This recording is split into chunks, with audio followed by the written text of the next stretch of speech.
As you've seen, there's an extraordinary lack of passion for the bill, it seems, on the part of people who support it.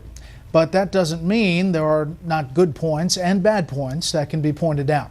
Here to do just that tonight is senior political analyst Brit Hume. Good evening, Brit. Hi, Brett.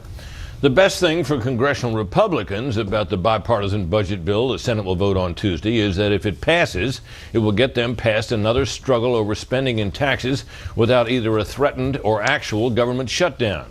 People may not think much of the government these days, but they don't like shutdowns, and they never blame the Democrats when they happen. The worst thing about the deal is that it lifts in part the legally mandated caps on federal spending for 2 years. Those caps had actually reduced government spending for 2 years running, a rare occurrence. But that actually brings us to the second best thing about the deal, which is that it spares the defense budget, already heavily depleted under President Obama, from a deep further round of cuts. For complex budgetary reasons, the military was set to absorb most of next year's mandated reductions. Finally, the deal did not go down well with some right-wing groups, some of which spend most of their energies and money trying to defeat incumbent Republican politicians. Fear of them drove the defund/shutdown strategy that failed so spectacularly last October. Senate Majority Leader Mitch McConnell has already declared war on one of these groups, the Senate Conservatives Fund. House Speaker John Boehner's outburst last week against such groups, though he did not name them, is a sign he's fed up with them too, and not afraid of them.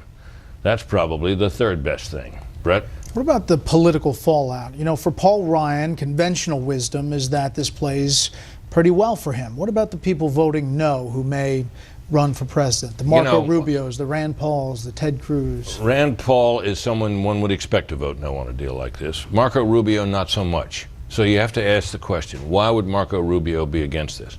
I think the reason is very simple. Marco Rubio would like to run for president.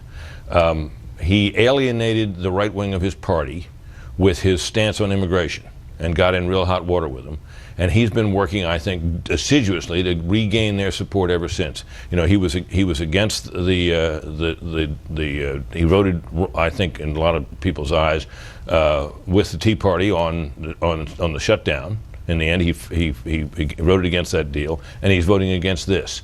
One assumes that over time, perhaps he will adhere to a different course. But right now, I think he's doing what he's doing because he got in hot water and wants to get out. All right, Brett. Well,